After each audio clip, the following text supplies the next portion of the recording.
And I started, now I've got a shaker that I really like. I've got a drum groove that I really like. Then I went in and added a hi-hat because I wanted a hi-hat. And then I added, once I've got that down, now I'm gonna feel good. Turn the lights down, put the headphones on, whatever, and then went.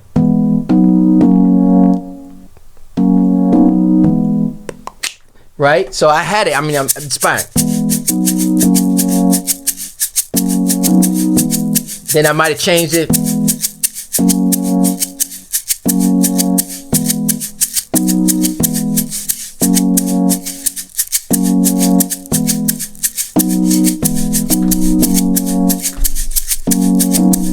Okay, so I got the groove going on now, right? I got it all in my head. Now you might hear some... Hello, what's happening everyone? William Johnson here, and in this video, I wanted to talk a little bit about my creative process. Now, this video is going to be more like a podcast style, you know, where I basically, instead of just giving you a screen share of what's happening on my screen in the software and how I created this song and talking about the actual notes and all of that, it's a little bit more of just like an interview / podcast style, just so you can kind of get some ideas of what's going on in my head.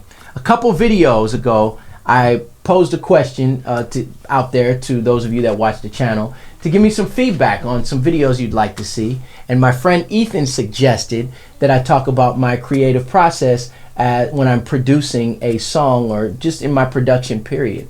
And there was a bunch of other suggestions, and honestly, I think I want to get to most of them, if not all of those suggestions. I think they were all great. So it may take me a little while, but I want to get to all of those videos, and I have some other new videos coming up, some music performance stuff, some new music videos, and some new percussion tutorials. So just working through quite a bit, and still I got to get this shaker book out there so I can get my other ebooks to it. So anyways, thank you for your patience. Thank all of you for continuing to watch this channel, for those of you that do. In this video, and I'm going to try to keep it short, I want to use a particular song that I'm working on for an upcoming album. I've got a new album coming out. This is my 4th studio album, and I have a song that I composed that's about brotherhood. And I actually started writing the song, was inspired by some sounds that I found in my drum machine here to my left, to your right.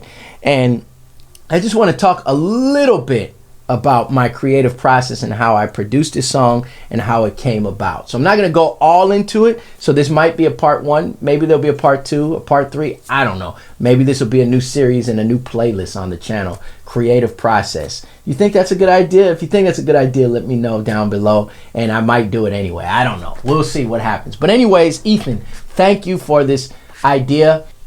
I got my drum machine right here, and I had some sounds in here that I recorded several years ago that I had completely forgotten about. So I was making a YouTube video about a year or two ago, and it was about a metronome on my phone, the Soundbrenner Pulse, and I was using this seasoning container, a Jamaican jerk seasoning container that I got from the World Market, the chain here in America, in the States. And I cleaned it out and I made a shaker rattler out of it. And I was using the Soundbrenner Pulse attached to my chest here that lights up and vibrates that particular metronome. And then I was using this seasoning container. It was like a snare effect. And I was using that, but I found this sound in my drum machine. And I was like, oh, I love that. And this is what it was.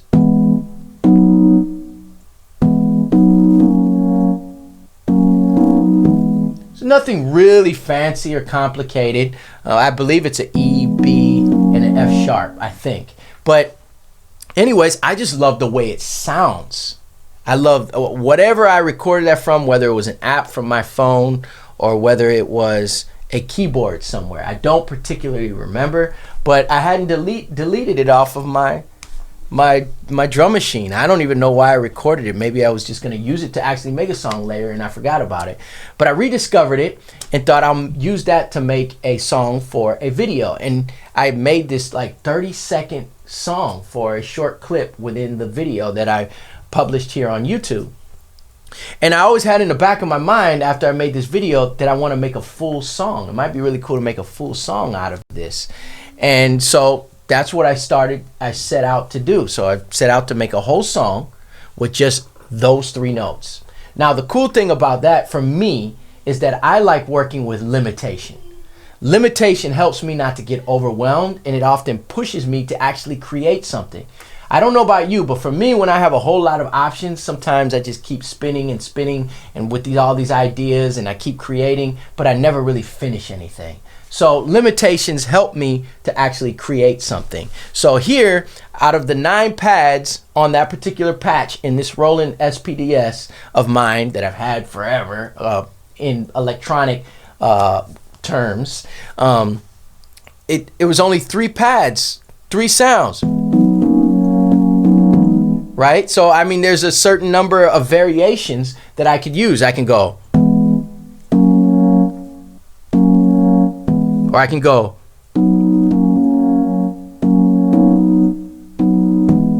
or I can go. So but either way, I'm limited. So now, based on the sound that I heard, my mind went to a genre in a context right away. And I'm thinking, ooh, soul, highly inspired by 90s R&B. 90s R&B / hip hop. So I'm thinking, yes. You know, I'm thinking D'Angelo. I'm thinking Maxwell, I'm thinking William Johnson.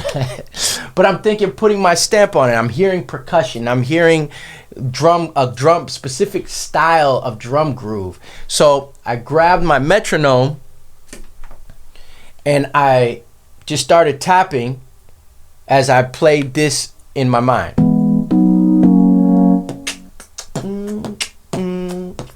So the groove that I heard was something like that. And I like the groove that I made from the YouTube video. So, you know, as I'm creating a longer 3.5-minute song or whatever it was, it is, because I'm actually still finishing the song. If you stick around to the end of this video, I'll play a clip from the song, so you'll be the first to hear it. All right, so you got to stick around or fast forward, whatever.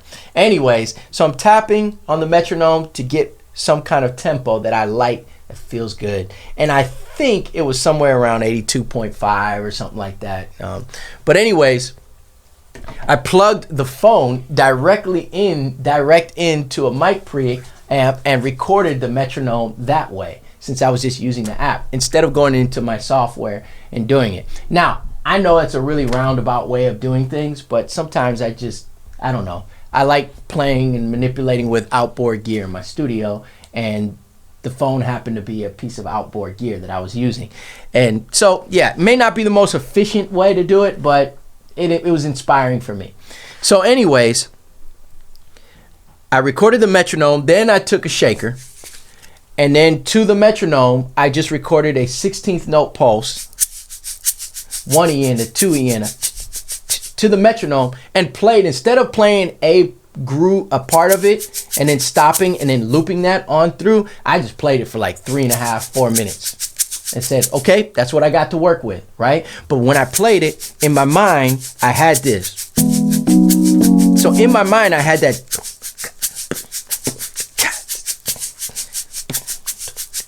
So invariably, or inevitably, my dynamics were kind of going up and down. I laying behind the beat a little bit, and every now and then I kind of not rushed it, but kind of like moved a little bit in front of the beat, so it breathed.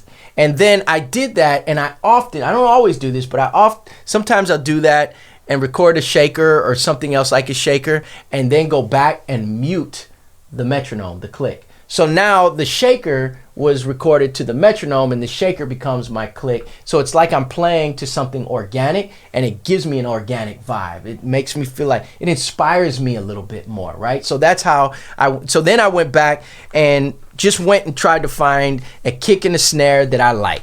Okay, a kick and a snare that and I'm not getting, at the point in the time, I wasn't like, that's what I'm going to use, because I'm thinking I'm going back to use real drums. So I just found a kick and snare to write the groove. I wrote an outline together of how I think the song wants to go, like a little outline like you would do when you're writing an essay, you know, and then based on that outline, I had however many bars of an intro, however many bars of a verse, if it was a verse before the chorus, and so on and so forth, and then played to the shaker a kick and a snare, how I think I wanted the groove to go down on the verse and on the choruses.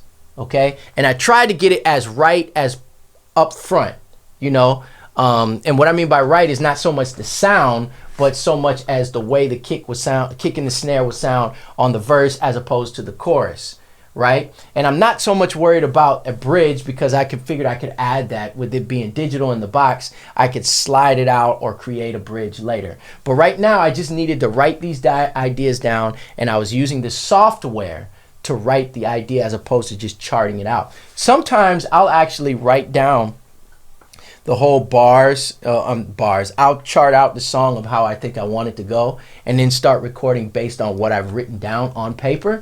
But other times I don't do that. Sometimes I just use the software to overdubs to record that and to write the song. So in this particular one, I found the kick and the snare, and I'm going based on my outline how I want. Chorus, verse, verse, right? And then I figured later on I'll use the software to add a bridge, you know, something to break it up, you know, a tag or something like that. So anyways, I had this, then I went back once I had the kick sound, then I went back and added I'm trying to remember exactly how I did this sequence. Now in another video I may go back and actually pull up the mix in the session and show you exactly how everything went down. But in this particular video, I'm just throwing my ideas out there. So it is what it is. You got what you're getting, right? Okay. But anyways, so then I started, now I've got a shaker that I really like. I've got a drum groove that I really like. Then I went in and added a hi-hat because I wanted a hi-hat. And then I added, once I've got that down, now I'm gonna feel good, turn the lights down, put the headphones on, whatever, and then went.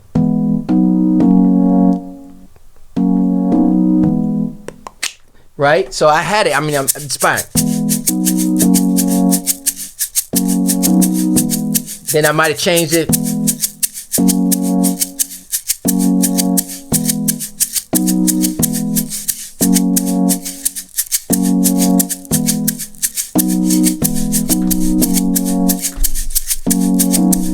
Okay, so I got the groove going on now, right? I got it all in my head. Now you might hear some distortion, some weird sounds coming out of the drum machine.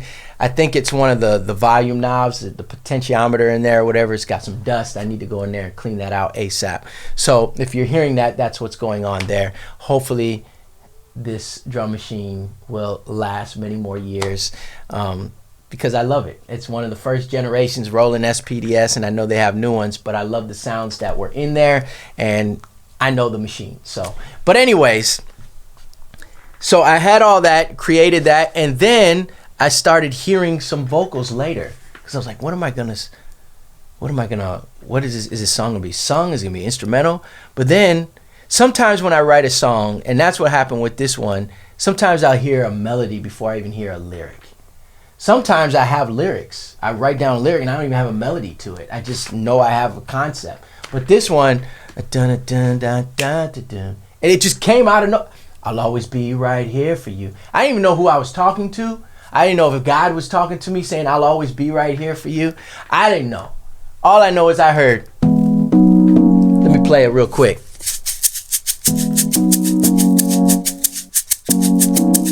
Right? I'll always be right here for you. You, yeah, you. I'll always be right here for you. Right? I'm a little off beat there, but catch the idea. I heard something and I ran with it and I said, let me just go ahead and record that. So I think at first I recorded it on a voice memo and then on my phone, and then later on went and recorded it here in the studio. So I was like, I'll always be right here for you. You, yeah, you. Yeah, I'll always be right here for you. You, yeah, you. And then later on, I'm thinking, well, with the style of the song and everything, let's add some background vocals. Let's stack my vocals. You know, I like the way the stacked vocals kind of sound. Add some harmony. And I said, you know what? Might be cool to actually add a rap verse. I mean, it's been years since I've done any rapping. But, you know, I was like, I think this song would really work. Some with singing and rapping. It's kind of got that soulful, like, you know, I was gonna say vintage, old school, and old school meaning old school for this 40-something-year-old mindset, you know, 90s, late 80s, early 90s vibe with up to today contemporary style, right?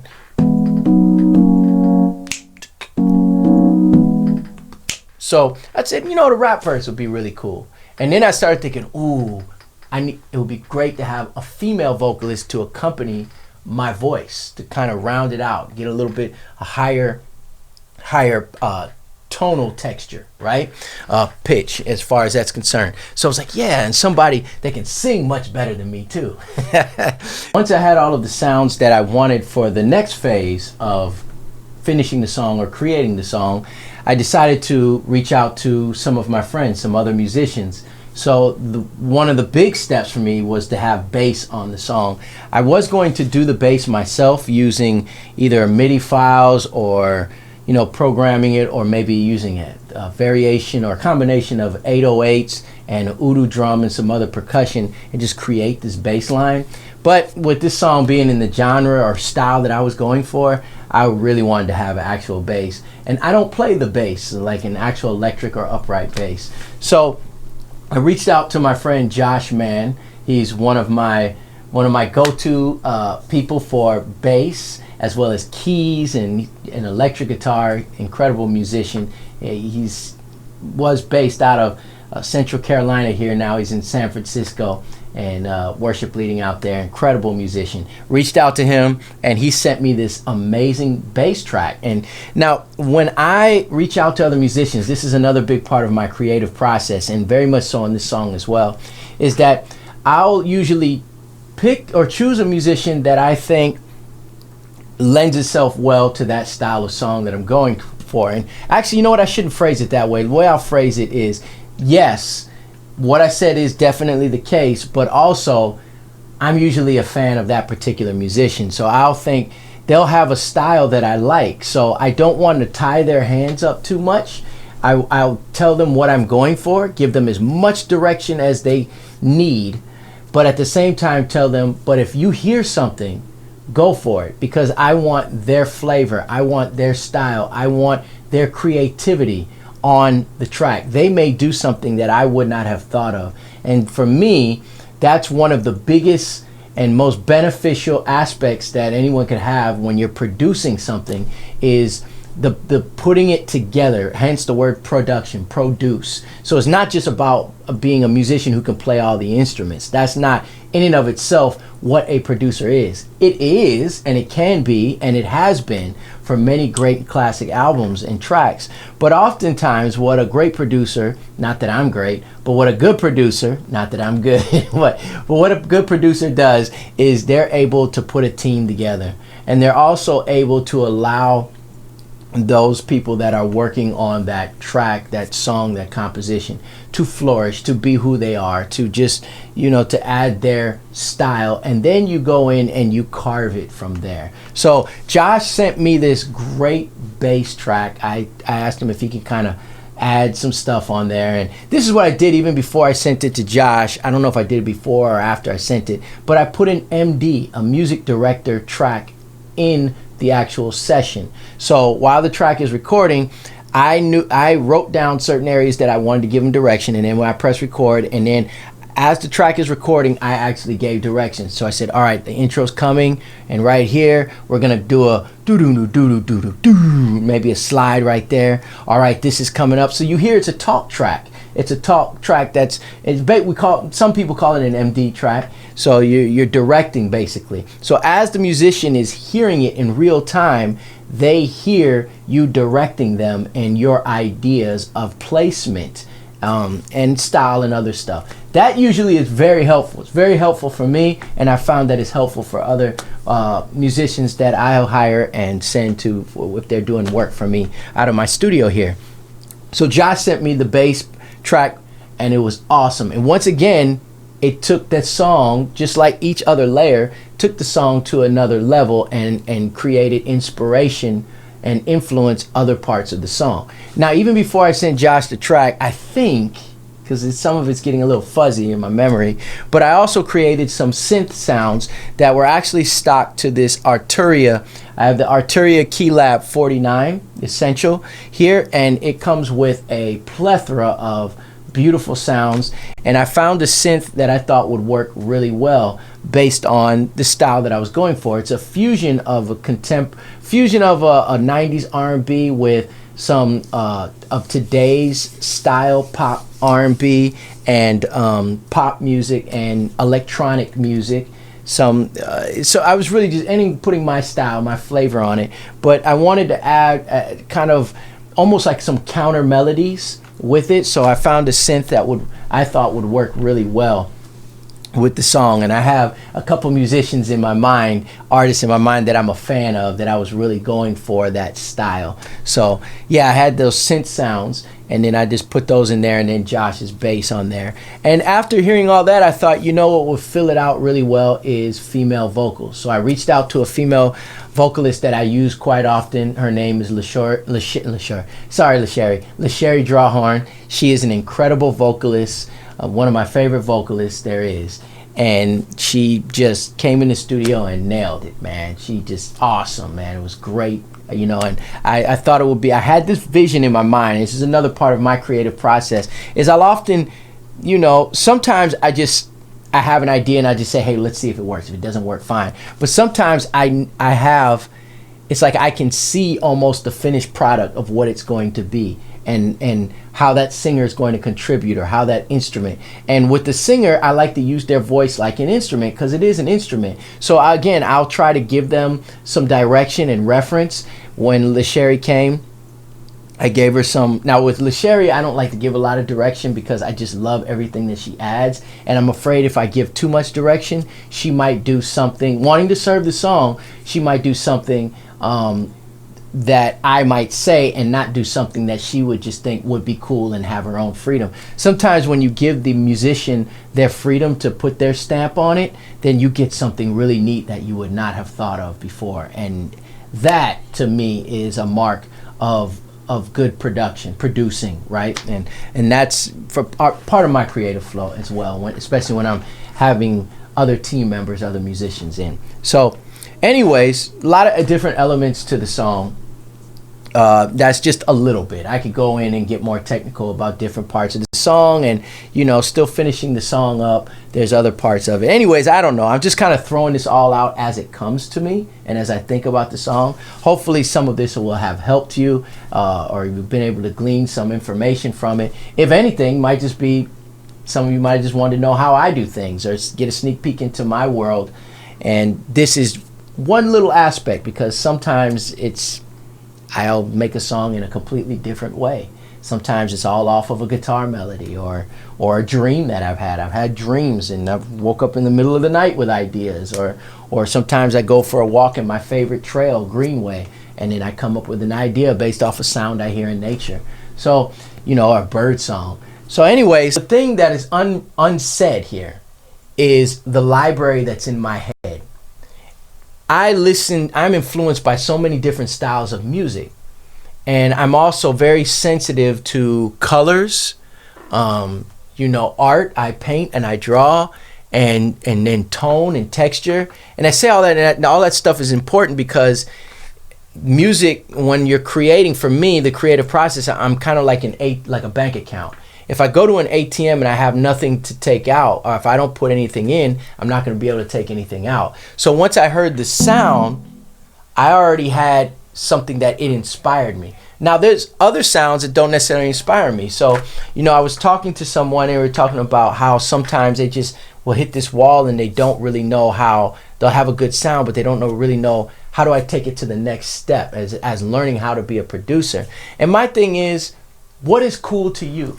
You got to listen to lots of music, lots of different styles, listen to different genres, and don't just listen to it because you like that style. It might be polka and you might hate polka, but there might be something about an accordion that you really love. You may not like that rhythm, but you might say, I can use that in this kind of song. That's a completely different genre. So once you open yourself up that way, And also, if you're just going out and about and there's, let's say you're into nature, let's say you like fishing with family or whatever, and there's something about a certain lake that every time you go to that lake, you feel like you get inspired to write songs, or you just feel good when you go to that particular lake, that fishing pond, that river. Well, you should continue to go to that river, but maybe that's what's going to unlock something for you. Maybe you are inspired by the sounds of water, the lake, fishing. Maybe it's something about fish. Maybe it's the colors of a certain type of fish you catch.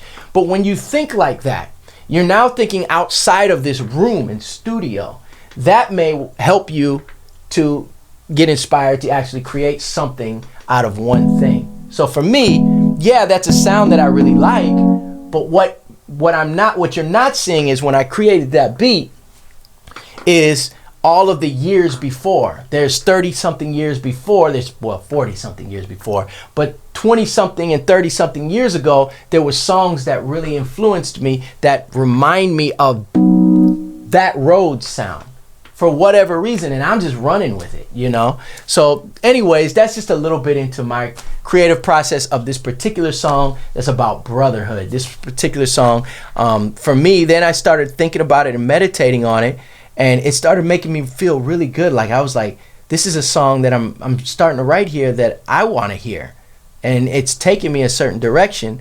So that started taking care of the lyrics, because then God started speaking to my heart what I think this song is really about, but at the same time keeping it open to be interpreted by the public, because once I put it out there, it belongs to you as well, right? I mean, it's my intellectual property, but you know, it's art, so it belongs to the world. It's not mine. God gave it as a gift, so I'm giving it away. And so I want to leave that interpretation open enough that the song could mean different things to different people, even though it's still specific, right?